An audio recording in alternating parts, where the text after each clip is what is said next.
বাংলাদেশে যদি মামুনুল হক সাহেবের মতো জনপ্রিয় ব্যক্তি হেরে যান, এর দ্বারা প্রমাণ হবে বাংলাদেশের কোনো আলেম আর পাশ করার কোনো সুযোগ নেই। কথা ঠিক না? আচ্ছা, ইনসাফের সাথেই বলেন, মামুনুল হকের চেয়ে বেশি জনপ্রিয় আলেম বাংলাদেশে কয়জন আছে হাতে গোনা? বলেন আপনি। একেবারে দলমত্তির বিশেষ চোখ বন্ধ করে মামুনুল সাহেব যেখানে যায় লক্ষ লক্ষ মানুষ দৌড়ে যায়, আস্থা ভালোবাসার জন্যই তো যায়। কি বলেন? তারা হেরে যায়। চরমনাই পীর সাহেব, নাইবে আমি, কত মুরিদ, কত ভক্ত, কত মহব্বতের মানুষ, তার অভাব নাই। ঠিক না? যদি বলেন দুনো আসনে নাকি উনি ফেল। কেন ফেল? মানুষ ভোট দেয় নাই? দিয়েছে তো, মানুষ অবশ্যই ভোট দিয়েছে। ওই যে আগে বলেছি, কট্টরপন্থী মুসলমান শরিয়া চায়, তাদেরকে পাশ করতে দেওয়া হবে না, সিস্টেমে মেকানিজম করে এদেরকে হারিয়ে দেওয়া হবে। খালেদ সাইফুল্লাহ ওই লক্ষ্মীপুরের কমলগঞ্জের এক উপজেলা চেয়ারম্যান ছিলেন, খুব জনপ্রিয় মানুষ, সাইকেল চালায়া আপনারা নির্বাচন করে। এত জনপ্রিয় বৃদ্ধ মানুষ, আলেম মানুষ, এলাকার মানুষ মাথায় করে নাচে। তারা বাবারেও চেয়ারম্যান বানিয়েছে, ছেলেকেও মেম্বার বানিয়েছে। এলাকার লোকেরা জোর করে, বাবাও আলেম ছেলেও আলেম। এই লোকটা ফেল করেছে। কি করে ফেল করে তারা? এই ধরনের জনপ্রিয় মানুষ কি করে ফেল করে? মেকানিজমটা কোথায়? এর মানে আপনিও ভোট দিবেন, ভোট কালেক্ট হবে, সব হবে, ঘোষণা হবে না। এটার নাম গণতন্ত্র। দেখেছেন না, বিএনপির সাথে বাংলাদেশের বরেণ্য 4 জন আলেম জোট করেছিল, বড় বড় আলেম। উবাইদুল্লাহ ফারুক সাহেব বড় আলেম, মুফতি মুনির কাসেমি বড় আলেম, জুনাইদ আল হাবিব জনপ্রিয় ব্যক্তি বড় আলেম।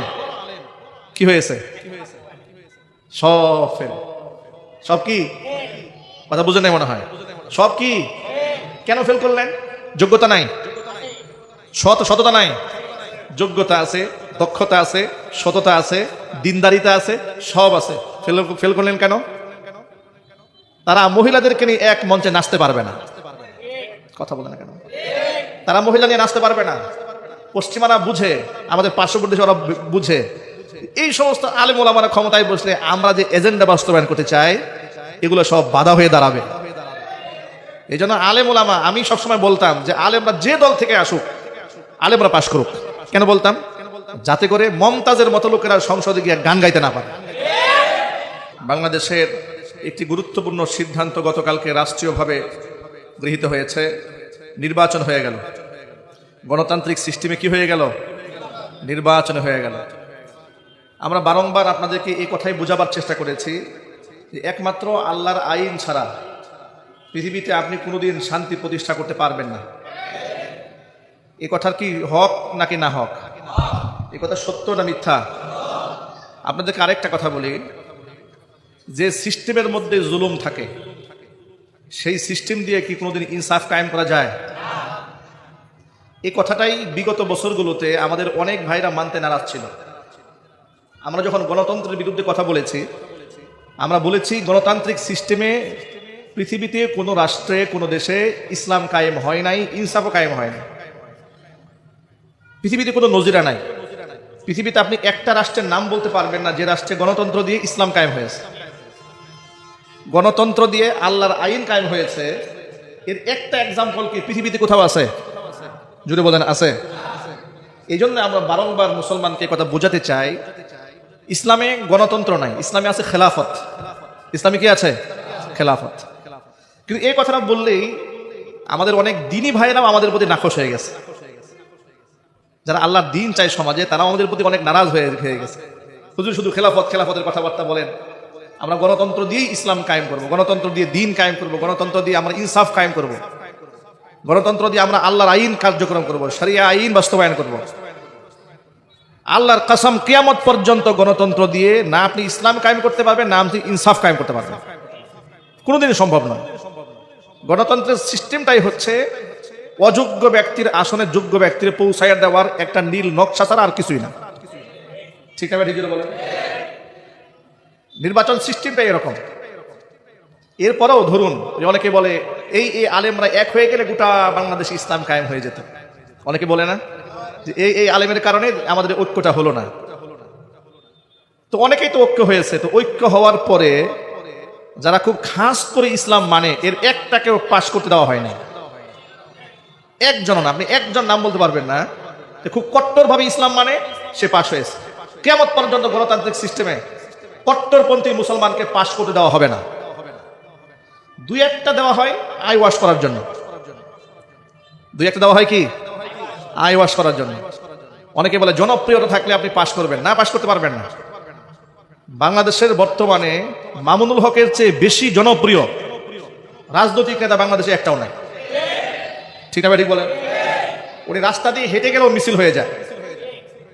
বাংলাদেশের যে কোনো জায়গায় মামুনুল হক দাঁড়াবে, লক্ষ লক্ষ মানুষ জমা হয়ে যায়। সেই মানুষ পাশ করে না কেন? এই উত্তরটা যদি বুঝতে পারেন তাহলে আপনার ঝগড়া করার দরকার হবে না। ঠান্ডা মাথায় বুঝতে পারবেন গণতন্ত্র হচ্ছে পশ্চিমাদের একটা ফাঁদ। ওরা তাদের মিশন বাস্তবায়ন করার জন্য আমাদেরকে দাবার গুটির মতো খেলে। ওরা যাদেরকে থ্রেট মনে করে, পশ্চিমা আদর্শের থ্রেট মনে করে, তাদেরকে তারা কোনোদিন এই দেশে ক্ষমতায় আসতে দিবে না। একই সিস্টেমে গোটা বাংলাদেশের ইসলামপন্থীদেরকে দমায় রাখা হবে। এই জন্য আমি সকল ভাইদেরকে বলি, প্রথমত আল্লাহর কাছে দোয়া করি যারা দায়িত্বে এসেছেন, যে মার্কা থেকে এসেছেন, আল্লাহ পাক যেন তাদেরকে ইনসাফের সাথে যতটুকু সম্ভব মুসলমানের সন্তান হিসেবে দায়িত্ব পালন করার তৌফিক দান করেন। কিন্তু এটাই মুসলমানদের শেষ সমাধান না। মুসলমানদের শেষ সমাধান আছে কোরআনে, মুসলমানদের শেষ সমাধান আছে খেলাফত রাষ্ট্র ব্যবস্থার মধ্য দিয়ে। সেখানে অযোগ্য ব্যক্তি যোগ্য ব্যক্তির আসনে বসতে পারবে না। গণতান্ত্রিক সিস্টেমে দেখেন, আমার ভোটের যে মূল্য, রাস্তাঘাটে ডান বুঝে না বাম বুঝে না তার ভোটের একই মূল্য। সেখানে আপনি ইনসাফ কি করে কায়েম? এদের সিস্টেমটাই তো জুলুম। সিস্টেমটা কি? জুলুম। এরপর আপনি সব পাশ করেছেন, ঘোষণার সময় গিয়ে আপনাকে জায়গা মতো উল্টায় দেওয়া হলো। কি করবেন আপনি বলেন? আপনি সব পাশ করলেন, মানুষ আপনাকে ভোট দিয়েছে, সাপোর্ট দিয়েছে, সব করলো, ব্যালট বাক্স সব নিয়ে চলে গেল, তাদের মনের মতো ঘোষণা করলো। আপনার কি করার আছে বলেন? এটার নাম গণতন্ত্র? এটার নাম কি? গণতন্ত্র। এই জন্য বারংবার আপনাদেরকে বলি, গণতান্ত্রিক সিস্টেমটা একটা কুফরি সিস্টেম, খোদাদ্রোহী সিস্টেম। এই সিস্টেমের মধ্যেই শান্তি নাই, ইনসাফ নাই। তো ওই সিস্টেম দিয়ে আপনি ইনসাফ কায়েম করবেন কি করে? দেখেছেন না, বিএনপির সাথে বাংলাদেশের বরেণ্য 4 জন আলেম জোট করেছিল, বড় বড় আলেম। উবাইদুল্লাহ ফারুক সাহেব বড় আলেম, মুফতি মুনির কাসেমি বড় আলেম, জুনায়েদ আল হাবিব জনপ্রিয় ব্যক্তি বড় আলেম। কি হয়েছে? সব ফেল। সব কি? কথা বুঝে নাই মনে হয়। সব কি? কেন ফেল করলেন? যোগ্যতা নাই, সততা নাই। যোগ্যতা আছে, দক্ষতা আছে, সততা আছে, দিনদারিতা আছে, সব আছে। ফেল করলেন কেন? তারা মহিলাদেরকে নিয়ে এক মঞ্চে নাচতে পারবে না। কথা বলে না কেন? তারা মহিলা নিয়ে নাচতে পারবে না। পশ্চিমারা বুঝে, আমাদের পার্শ্ববর্তী ওরা বুঝে, এই সমস্ত আলেম ওলামারা ক্ষমতায় বসলে আমরা যে এজেন্ডা বাস্তবায়ন করতে চাই এগুলো সব বাধা হয়ে দাঁড়াবে। এই জন্য আলেম ওলামা, আমি সবসময় বলতাম যে আলেমরা যে দল থেকে আসুক, আলেমরা পাশ করুক। কেন বলতাম? যাতে করে মমতাজের মতো লোকেরা সংসদে গিয়ে গান গাইতে না পারে। এটাই তো চেয়েছিলাম আমরা, কিন্তু আমাদের চাওয়া পূর্ণ হয়েছে? হবে না। তবে অনেক ভালো মানুষও পাশ করেছে। ওই যে আমরা বলেছি, কিছু ভালো মানুষ তো পাশ তারা করাবে, না করলে তো আপনারা বুঝে যাবেন যে সব শয়তানি চলতেছে। এই জন্য ভালো ভালো কিছু মানুষ পাশ হয়েছে। এর মধ্যে বাংলাদেশের সারা জাগানিয়া হাসনাত আব্দুল্লাহ, এমন ভাবে আল্লাহ পাক এই ছেলেটাকে পাশ করে দিয়েছে, অপ্রতিদ্বন্দ্বী ভাবে তাকে পাশ করে দিয়েছে। আমরা তাদের জন্য দোয়া করি, হাসনাত আব্দুল্লাহর জন্য আল্লাহ পাক যেন শহীদ উসমান হাদির চেতনাকে বাস্তবায়ন করতে পারে, সেই তৌফিক আল্লাহ পাক তাকে দান করেন। সবাই বলেন আমিন।